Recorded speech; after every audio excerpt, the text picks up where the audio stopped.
Welcome to Sometimes Love Isn't Enough. I am your host, Angie Grant, the generational healing specialist. And today I want to talk about defiance. I find that more recently, I see more and more parents online in my everyday life, in um, in the clients that I serve, just really struggling with this concept of defiance. And I really want to shed some light on some really key, powerful ways to shift the way that we show up for our kids so that we get out of this power struggle. Because whether you are a parent, a grandparent, an aunt or uncle, maybe a service provider, or someone supporting parents as they're trying to navigate what's happening right now, power struggles are a real thing with our kids. But it isn't a one-sided battle. In fact, oftentimes when our kids are displaying what we might call defiance or what we might call a power struggle, oftentimes they're picking up on what you yourself, as the caregiver, are going through, what you yourself are feeling. And not only that, I believe so firmly through, just the way that humans are made and kids included in that.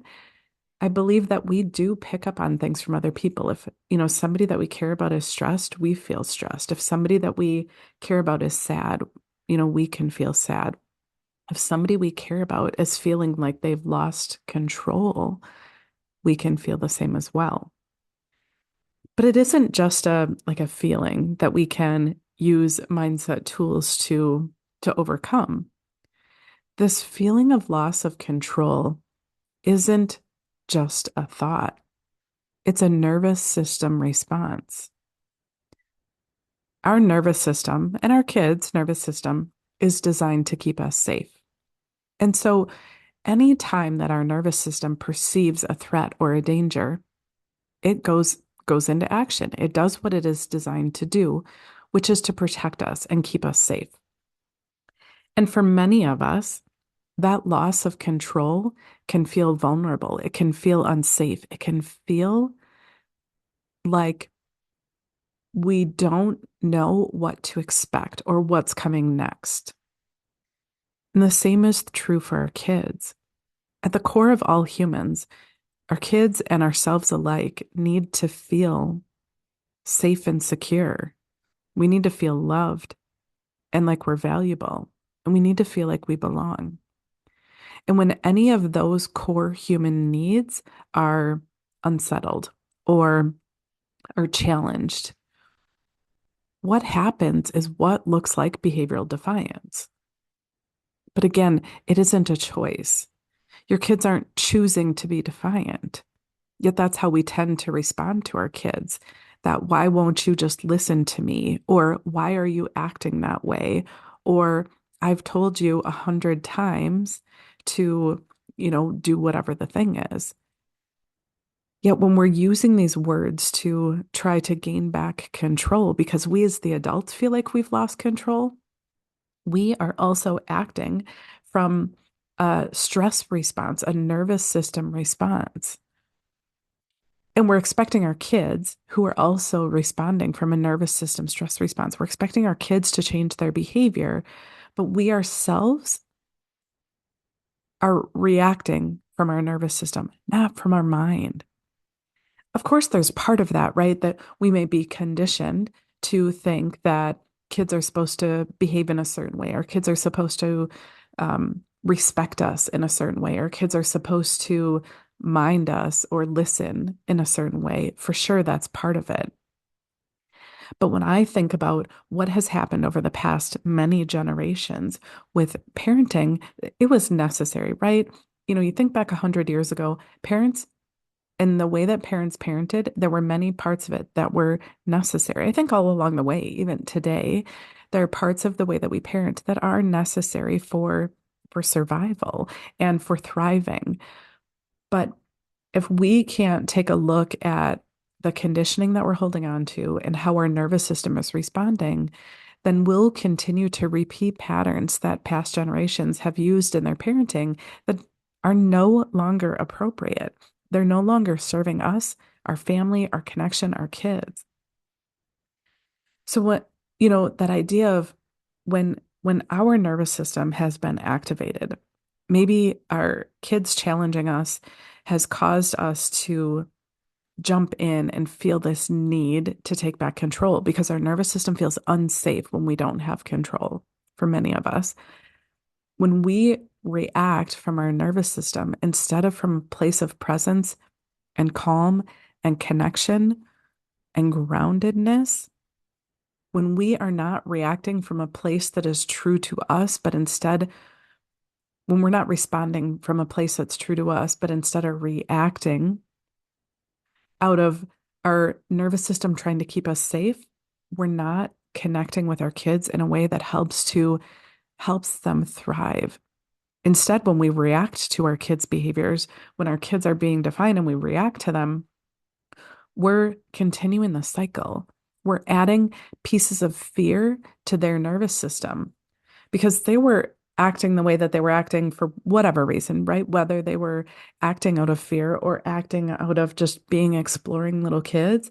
But when we react to them, when we yell at them or use fear-based parenting to regain control because we feel unsafe, that's us essentially continuing this cycle, which doesn't allow our kids to thrive.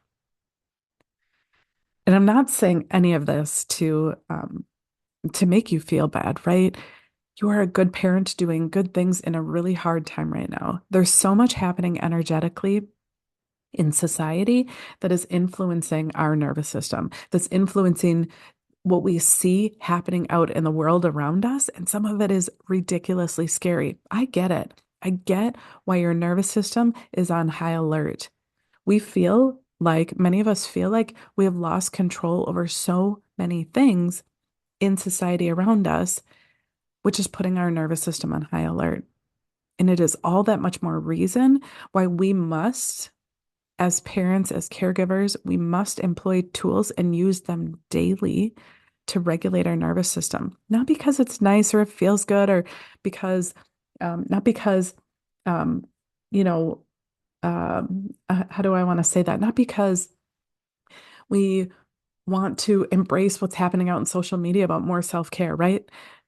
We must do things to regulate our nervous system on a daily basis because of what's happening around us and because it is key to supporting the next generation.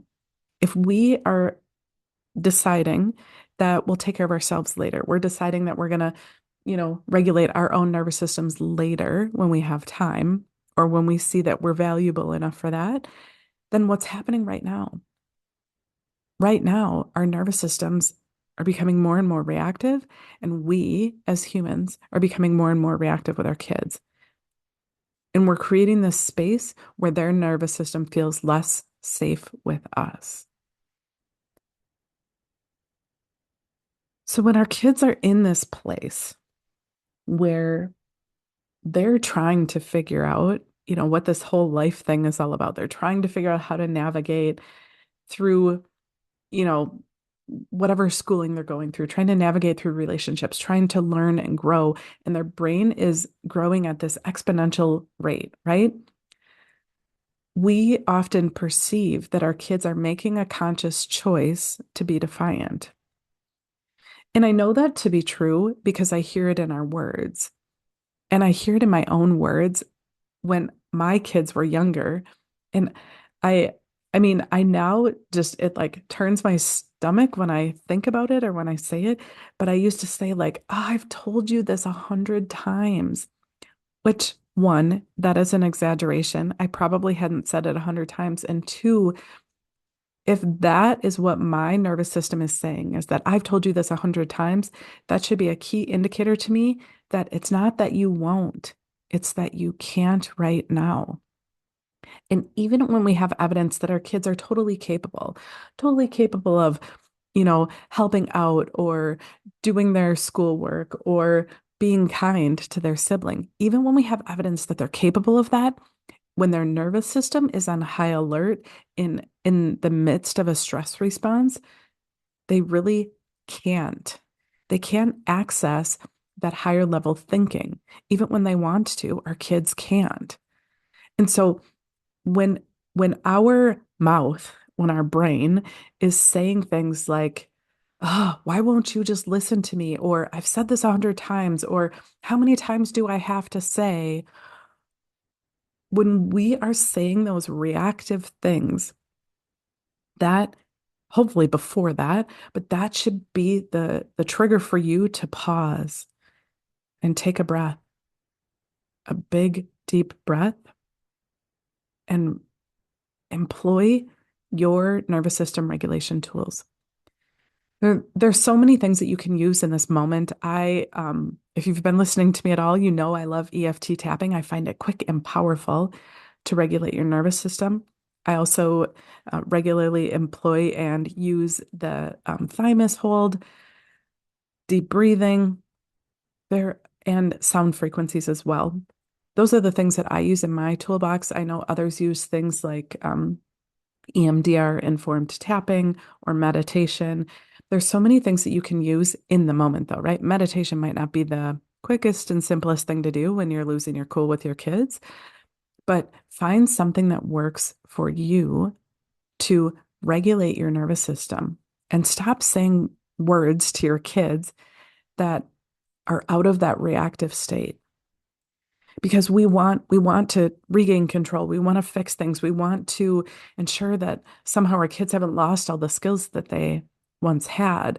But right, that's the way we're reacting is in that moment. It's almost as if we're like, oh my gosh, I know they know better. And have they lost that skill? Have I lost control of what's happening with my kids? When the truth is, they likely haven't lost anything. They just can't access it in the moment. So, in our kids, when their nervous system is in that stress response, it doesn't really look much different than it does for us. It looks like arguing. Sometimes for our kids, they shut down. Sometimes our kids have full-blown meltdowns, and it seems like nothing triggered it. It seems like it doesn't even make sense. They might be sassing back or snatching toys from their siblings or throwing things, engaging in behaviors that, when they're regulated, they don't do. That doesn't mean that suddenly they became a bad kid. What that should tell us is when our kids are behaving in a way that doesn't match their normal when they're regulated, that should be a key signal to us that our kids are dysregulated. And the only solution at that moment, it is not teaching them, it is not talking to them about their behavior. The only solution in that moment should be to help them regulate and I guess two parts, right? Help them regulate and for us to connect with them. Because like I said earlier, there are a handful of basic human needs to feel lovable, to feel valuable, to feel capable, to feel like we belong. And when our kids misbehave and we shut them out, we're angry with them or frustrated with them and we shut them out and we withhold our love, we withhold our hugs. When our kids are feeling at their most vulnerable, they're most scared, they're most high stress, and we shut them out, that is not what our kids need. Our kids need us to stop saying so many words, stop trying to teach them, stop trying to correct them. When our kids are dysregulated, they really need us to help them regulate, and we need to connect with them. And connect with them, for us to connect with them, it requires us to be regulated ourselves. If we're still fuming with frustration because we continue to correct the same behaviors, but we're holding our kids, they're picking up on that energy. Especially our little ones who have open emotional solar plexus, they're really picking up on that heightened emotional wave that you're experiencing. So we must regulate ourselves so that we can support our kiddos. It is for this reason that I feel so strongly that traditional consequences often escalate behaviors because they're totally missing the point. Traditional methods like using reward systems or sticker charts or using timeouts or saying, I need, if you don't do this, then you don't get that, or you need to do this before you can get that, right? That like behavior and consequence. It puts our kids in a place where, one, they're making decisions about appeasing us instead of what's doing right for them. And two, it adds fear to their decision making. It adds fear to their choices. That fear of like, oh no, what if I don't get all of my stickers? Or what if I lose a sticker? Or what if I end up getting a timeout because I responded or reacted out of my stress state? Right? Not that our kids are thinking that, but our kids know when they feel like they're losing control. They might not be able to articulate that very well, but they know, and it's scary to them. It might be frustrating to you, but it's scary to them. I also want to touch a little bit about the key differences with different types, right? So we talk a lot here about human design and how that influences the way that our kids show up. But some types are more inclined to need to feel empowered, to need to feel in control because of their energy type. And when we understand this about our kids, we can parent them differently. We can give them opportunities differently. We can show up for them differently. And and when they do lose their cool, we can respond in a more aligned way. Because when we don't know our kids, when we're just parenting, trying to be better parents than we were parented most often, that's what I tend to hear from parents, right? I just want to do better than my parents did. Sometimes I meet clients who want to parent as well as their parents did, but more often than not, I hear clients say they want to do better. But the thing that the vast majority of our parents didn't know about us was what our energetic needs were, which means that the vast majority of parents parent their kids out of what they themselves as a parent need and feel like is appealing to them.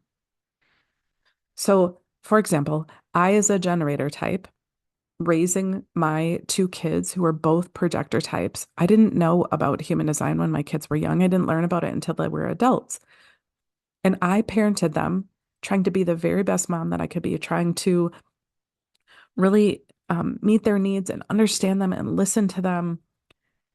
And yet, I could only look at them through the lens of what I knew about life because I didn't know that their energetic needs were so unique. I had some intuitive insight about some key things that both of my kids needed from me, and and I would advocate to make sure that people understood that they needed to be heard, but I didn't know why. And the level of detail that I understand this at now is just so different. But but as a generator parent, I looked at them through the lens of this, I have a ton of energy to do a ton of things, to complete a lot of projects, and to have two projector kids where their energy type is different. They don't have consistent energy in the way that I do. And it was easy to be frustrated when they weren't behaving in a way that matched the way that I knew that I was capable of. And they're kids, they're supposed to have more energy, right? But it wasn't part of their design. I didn't know that then. But imagine knowing about your kiddos what they need energetically when it comes to power and feeling in control. So if you have a kiddo who is a manifester type, that manifester type has this inverbal, nonverbal creative flow that drives our kids to want to explore and do and try things. They have inconsistent energy, and so sometimes they can have a ton of energy and other times they can feel pretty depleted. But overall, in general, most manifester types need to feel in control and to not be controlled by others, even their parents, because they have this internal drive that they can't explain. They don't have words for it often, but it's driving them to do and explore and learn in not such a linear way, not such a stair step fashion. And so when we disrupt our manifestor kids to tell them to do something that makes us happy, it can feel really disruptive and can cause a lot of frustration or even anger. Or our generator kids, right? So generator kids don't tend to need to feel as much power, but generator kids are designed to perhaps need a little bit more attention. And so noticing that about your kids, if they're behaving in ways that seem like they're constantly looking for attention, engagement, something to respond to, when we feel frustrated about that, it teaches them that it's not safe or okay to be who they really genuinely are. Versus when we know that about our generator kids and we can really step up for them in a really meaningful way, it helps them feel more empowered. It helps them feel safer to be themselves versus shutting themselves down. With our manifesting generator types, they also have that nonverbal flow like a manifester. And so, same thing, that need to feel powerful. And also, our manifesting generator type kids, they are fast and they often skip steps and they kind of leapfrog through things. And so, when we as parents tell our manifesting generator kids, like, whoa, whoa, whoa, you skipped a step, you need to go back, you're going too fast. When we're giving them feedback, again, that it's not okay to be who they are, when we're giving them feedback that they need to slow down and be more like us, it strips them of their power. So we can support our manifesting generator kids by providing safe boundaries for them, but really encouraging them to teach me what you've learned as you've skipped over steps. Were you still able to accomplish what you wanted to accomplish? How did that feel to you? We can learn so much from all of the different types, especially the types that are different from our own. When we really allow them to be themselves, we not only empower them, we significantly reduce power struggles, and we have so much to learn from our kids. But when we're so focused on getting them to behave in a way that makes us happy, we lose our opportunity to learn from them and instead try to squish them in a box that appeases us. And again, I'm not saying this with judgment because this is the human experience, right? When we don't know better, we can't do better. But when we are curious about our kids and what they need energetically, we get to show up differently for them. So then there's our projector type kiddos. The projector type, they know things about us. Each projector that I have met in my life, I've become close with yet another projector woman in my life. And when I said to her that you have this gift as a projector to really see into the hearts of especially generators, she said, "Oh yeah, I definitely can." She said, she said when I was younger, she couldn't really explain it very well, but she just knew things about people that they didn't know about themselves. And I said, "Yep, that is exactly it." When we allow our projector kids the space to really understand others, and when we allow them the space to share what they know, think about how empowering that is to ask your 4-year-old, what's something that you know about grandma that maybe she doesn't know about herself? Or what's something that you know about your little brother that maybe mama doesn't know about him?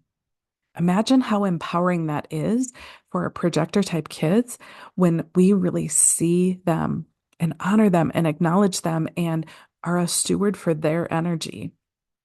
This is how we solve and support our kids in feeling more empowered when we're not giving up our own power, right? We're still the parents or grandparents or caretakers. It's not that we're saying like, here, kids, run the show. Not at all. But when we are so afraid of losing power, we can't see our kids. And then last but not least is that reflector type. And the reflector types, they really need us to honor their need for time and space.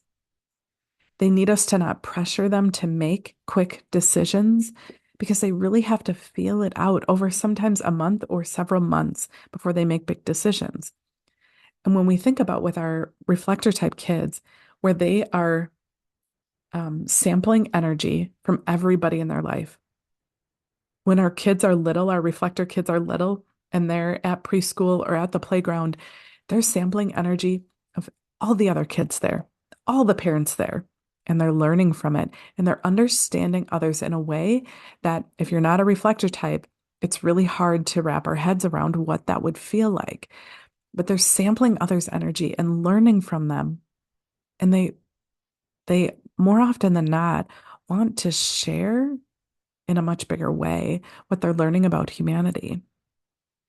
Think about how empowering this is for, like I said, take your 4-year-old to the playground, your reflector 4-year-old to the playground, and let them play and explore. And then on the way home, just ask how it felt at the playground. Ask what they experienced. Don't ask what did you do, right? You saw them physically doing things, but ask what they experienced or what they felt or what they learned from the others that they were there with.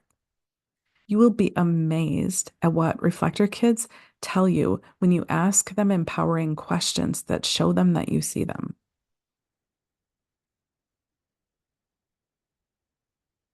So, when I think about this idea of empowering our kids and to really take a step back from looking at those defiant, disrespectful, no, disruptive behaviors that our kids engage in, and really the key takeaways I want here is we must regulate ourselves. It's necessary. It's not a nice to have, it's a necessary. And we must be willing to reflect on what we are doing, reflect on our own behaviors, and make a decision to change the way that we're reacting. We have to be regulated to make better choices, but even when we're regulated, we still have old patterns of the ways that we were taught to react, right? Always old words that are running through our head. So we have to create new scripts. We have to create new ways of responding to our kids. I um I think about there's this beautiful book that I have listened to time and time and time again, and it's called What Happened to You.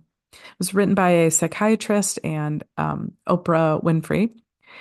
And it's that concept of, when people are misbehaving who have experienced any level of trauma, when they're misbehaving, we tend to say, "What's wrong with you?" Or we think it, right? Like, "What's wrong with you? Why are you acting that way?" We do it with our kids, right?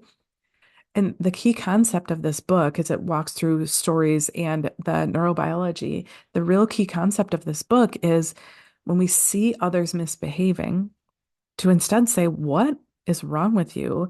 To really flip that and say, "What happened to you?" Or "What is going on with you? How can I support you? How can I show you that I love you and that you're safe?" So, so when you think about being in the moment, right? Like I said, step one is regulate yourself. Have a daily practice to work on that self-regulation. And I would love to help you with that. That is one of my specialties, especially trauma. But to have something in your pocket that you're using every day to regulate yourself. And then step two is to consciously decide that you're going to react differently, right? The old words are still going to pop up and repair can happen, right?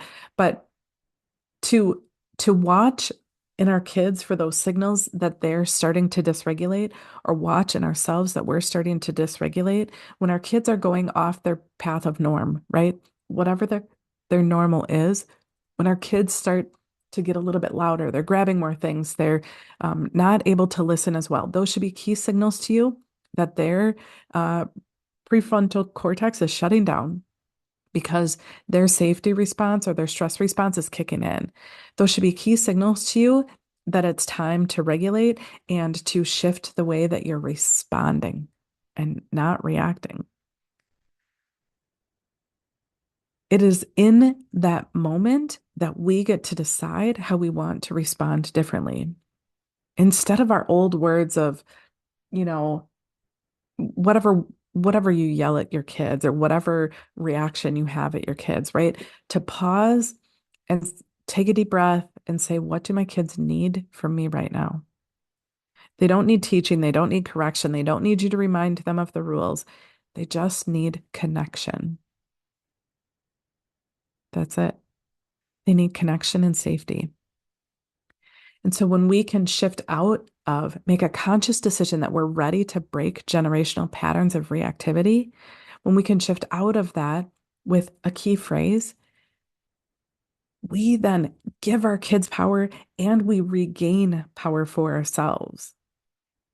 It is in this practice and making a decision, we're going to keep doing it until it becomes easy. And we're going to mess it up because it's new, it's different. It goes against what our nervous system has been doing for decades, probably, but it's going to be clunky. It's going to be hard. We're going to screw it up. And to repair when we make mistakes, when we yell at our kids, to say, I'm so sorry that I yelled that way. I imagine that was scary. I did not mean to scare you. Sometimes I lose my own cool too, and I'm working on that. Can we work on it together? Right? Imagine how differently that would be in your interactions with your kids versus you yelling at them. They have to take a time out, then they're grumpy, and then they're afraid. They're afraid to reconnect with you because it feels scary. And you're beating yourself up because you yelled at them again and you didn't want to, but you haven't repaired it. Imagine if you repaired and pulled them into that and said, let's work on this together. You collaborated with your kids, even from a very, very young age. So this is my challenge for you this week is in your most important relationships, whether it's with your kids, with your partner, with your ex-partner, with your boss, to really notice those defiant, disruptive behaviors that are causing you to be reactive. And are you willing and ready to take back control over your own nervous system so that you can respond in a way that feels aligned, that feels good to you? That's my challenge for you. When you're ready to really put practices into place with this, I invite you to join me for a connection clarity call. I'll walk you through a powerful exercise to help you see exactly where you're stuck in your parenting relationship. And we'll talk about what, what types of services that I offer that you get to decide if it's right for you.